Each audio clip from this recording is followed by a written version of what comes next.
Well, Pauline Hanson has reacted strongly to a post by a mass Labor Party text message. Sorry, it's a text message rather than a post, which claimed, let's bring it up. So, Jim Chalmers here. I'm only texting supporters we know we can count on. Andrew Bragg wants to scrap your super and Pauline Hanson's backing him. Labor builds super. I won't let them tear it down. That's part of that mass text message, which Pauline Hanson seized on. She said, it's Pauline here. Jim Chalmers is full of shit. One Nation doesn't support scrapping super. We just think people should be able to use their super when in financial distress instead of losing their home. On and on she goes. Let's bring in Barnaby Joyce now, the One Nation MP for this. Sounds like Jim Chalmers seizing on a potential scare campaign here, Barnaby. Look, the Labor Party keep lying, okay? And once they're liars, it's very hard to make them unliars. They lied about the $275 you're going to get your electricity bill was going to come down by. They lied or they're moronic about the $2 increase in rents when we hear now it's going to go up by 30%. The Prime Minister lied about falling off the stage, and it was just so puerile when it's quite obvious he did. Lied about the issue in regards to the Japanese Prime Minister. It's just, you can't believe these people. You just can't believe it. And this is another lie. We're not getting rid of super. It's just a poor-faced lie. And the Labor Party got to watch out, because in the end, people just will disregard this. There's no point listening to these people. They're a pack of liars. Everything they say is garbage. Okay, so you're not scrapping super, but you are allowing, if you have the power, you are allowing people to access it. So can you clarify how much people might be able to take out of their accounts? Well, what we're just like in all the other things, there's an assessment of the hardship. There's been an assessment of the hardship here. But I'm very worried. Yesterday, we had the Labor Party on Radio National, and they said the One Nation are running around telling everybody that this, that the superannuation is their money. Well, it is. It is actually people's money, and then they're talking about national. It's a national asset. I get very worried when I hear people nationalising things, because it's not actually a national asset, it's a private asset. And as it's your money, your private money, in a time of privation, you should get better access to it. Now, if you're dying, the ATO will process it and you get access to it. But if you're in a time of hardship, it's a superannuation funds.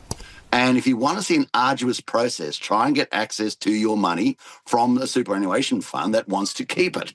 And even if you do get access, they tax you at between 17 and 22% on the way out. So the government says, yeah, you're doing it tough with your rents because we botched that and the rents have gone through the roof by 30%. But if you get your own money out, we're going to take around about a fifth to a quarter of it for Uncle Jim. Yeah, but I mean, do you have a figure on how much people might be able to take out? Well, no, I don't have a figure, because that would be being completely precise on something that needs further work. But what we do say is the process of getting access to your money, as Charlton's the person who said, oh, well, the One Nation's running around telling everybody it's their money. Well, it is, and that was on Radio National. You can go get the clip, listen to it. We've got to make sure that if you need access to your money because you can't pay your groceries or you're going to get booted out of your house, that it's not as arduous as what it's been made. And if you want to know who really wants to get their hands on your super, remember the superannuation changes that Mr. Chalmers himself wanted to bring in for $3 million balances, over $3 million balances, that even Paul Keating had to go in and fight for. Now, there's a man who wants to get your hands on your super, and a person who came up with that idea, I wouldn't trust with other things, because they're running out of dough.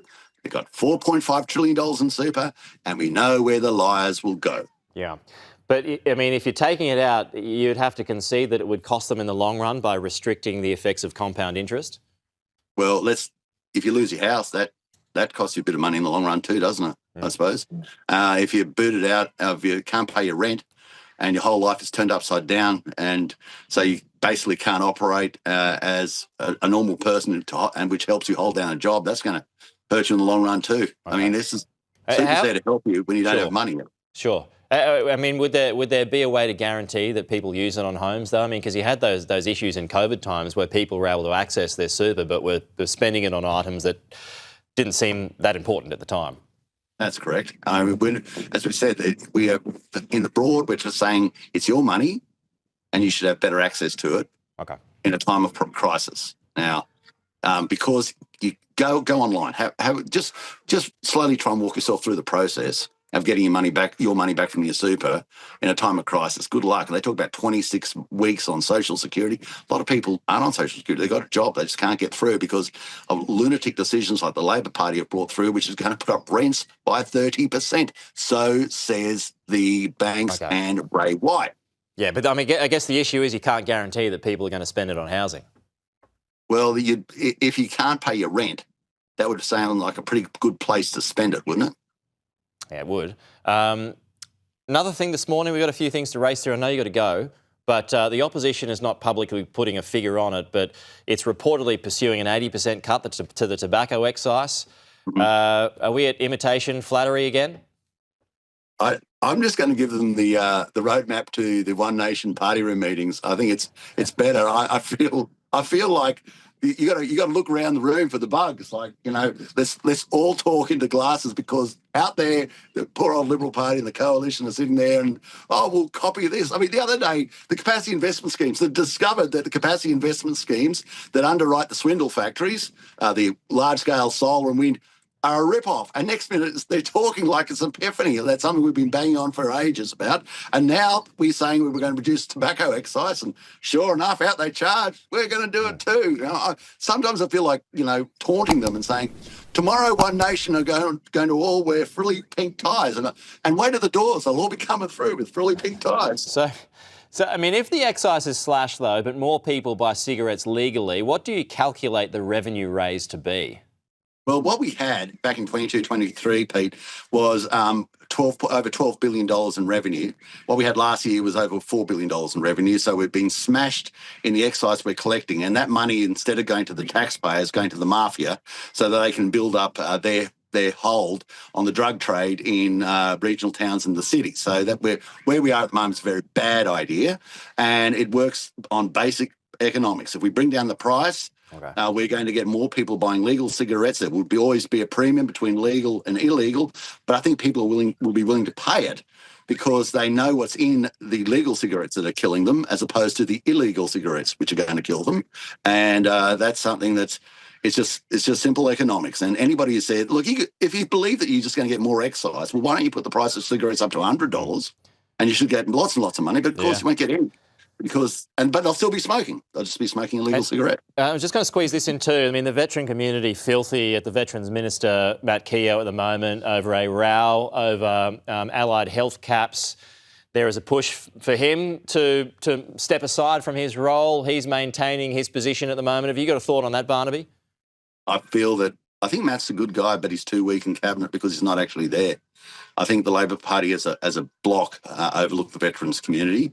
And I think Matt had a very bad day in the office when he was sort of like, rolling his eyes and crossing his arms and not wanting to talk to people who've signed on the dotted line to die for this nation. I think that was a big issue there. Right, okay. Hey, why aren't you at Parliament? We're sitting this week. Because I promised my kids we've got a thing called AQUIP. I was there yesterday, obviously. Yeah. It's a very big issue. We've got so many people from my electorate that go to it. I promised them I would be there. Unfortunately, it's on the same day as Parliament. So I'm taking my kids to meet constituents at the Festival of the Tractor. The Festival of the Tractor? Which is AQUIP. That's what they... Here is how desperate Labor has become. Somebody pressed send on a mass text message claiming One Nation wants to scrap your superannuation entirely. Not reform it, not fix it, scrap it, as in gone. And the claim is so far from the truth, it would be laughable if it were not aimed squarely at your retirement. Because here is what Barnaby Joyce actually said, and it could not be more different. Your super is your private money, not a national asset, not a government slush fund. Yours.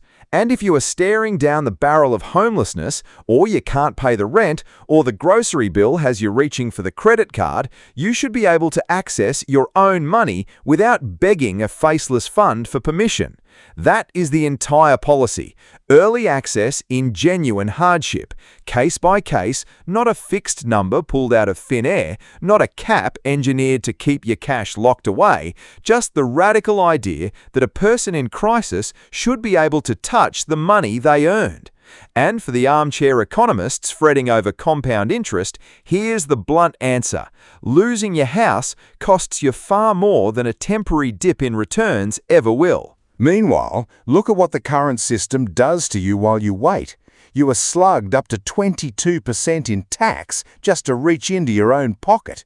You are funneled through a process so slow and punitive, it feels designed to make you surrender. And the same government that lectures you about your super could not stop rents climbing 30% if it tried. It is your money, and it is somehow the one thing you are not allowed to have. Then Joyce turned to tobacco, and this is where the numbers get genuinely staggering. $12 billion a year in excise revenue has collapsed to just $4 billion. Why? Because when you tax cigarettes into the stratosphere, you do not make people quit. You hand the entire industry to the black market, the mafia, the smugglers, the blacks selling loose packs out of a car boot. Cutting the excise is not pro-smoking, it is pro-common sense. Bring the price down, bring the legal market back, and the criminals lose their profit margin overnight. And the veterans, do not get me started on the veterans. Allied health funding capped while a returned soldier waits for treatment he was promised years ago. That's not government, that's a waiting list with a flag on it. These are the same people who promised you cheaper electricity bills that never arrived and rent relief that never landed. Meanwhile, Joyce was happy to stand in a paddock at the Festival of the Tractor, shaking the hands of the voters who actually put him there, while the political class clutched its pearls from a half-empty chamber. The voters understood exactly what he was doing.